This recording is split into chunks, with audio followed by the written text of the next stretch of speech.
आज की इस वीडियो के अंतर्गत देखिए, आज का हमारा प्रश्न है कि मौलिक अधिकारों से आशय व उसके महत्व को स्पष्ट कीजिए। तो आज की इस वीडियो के अंतर्गत हम देखेंगे मौलिक अधिकार क्या है और मौलिक अधिकार का क्या महत्व होता है। तो देखिए, मौलिक अधिकार वे अधिकार है जिन्हें देश के सर्वोच्च कानून में स्थान दिया गया तथा जिनकी पवित्रता तथा उल्लंघनीयता को विधायिका तथा कार्यपालिका स्वीकार करते हैं तथा जिनका उल्लंघन कार्यपालिका तथा विधायिका भी नहीं कर सकती, उसे हम मौलिक अधिकार कहते हैं। तो क्या है मौलिक अधिकार?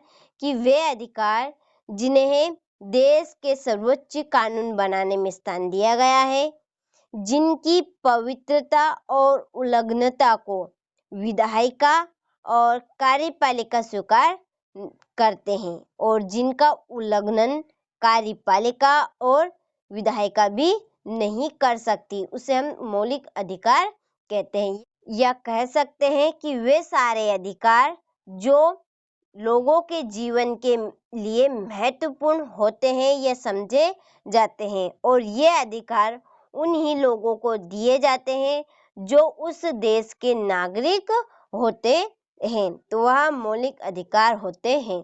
तो ये हो गया आपकी मौलिक अधिकार की परिभाषा।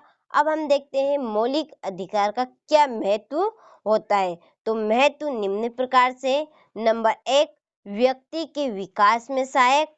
इसके बाद देखिए नंबर 2 न्यायपालिका की सर्वोच्चता। तो नंबर 1 हम देखते हैं व्यक्ति के विकास में सहायक, यानी कि व्यक्तियों के विकास में सहायक, यानी कि व्यक्तियों कैसे बढ़े, कैसे उन्नति कर सके, इसमें क्या सहायता करते हैं मौलिक अधिकार।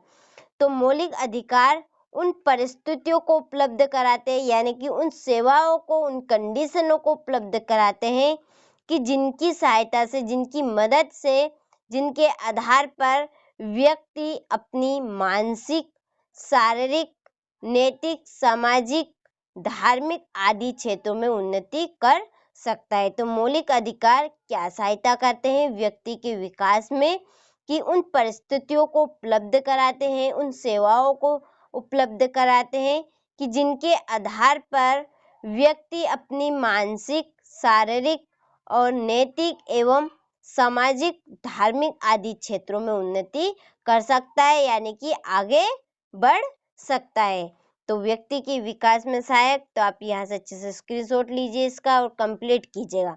इसके बाद देखिए नंबर 2 है न्यायपालिका की सर्वोच्चता। तो न्यायपालिका की सर्वोच्चता में क्या महत्व है? तो मौलिक अधिकारों को न्यायपालिका का संरक्षण प्राप्त है, यानी कि उसकी सुरक्षा करने का अधिकार है मौलिक अधिकारों को।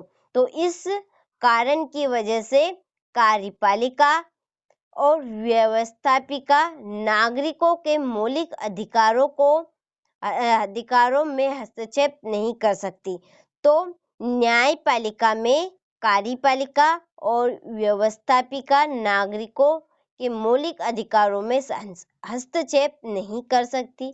क्यों नहीं कर सकती? क्योंकि मौलिक अधिकारों के पास न्यायपालिका का संरक्षण प्राप्त है। तो आपको अच्छे समझ में आया होगा यह प्रश्न। तो आप यहाँ से अच्छे से स्क्रीनशॉट लीजिए और इस प्रश्न को अपनी नोटबुक में अच्छे से नोट कीजिए।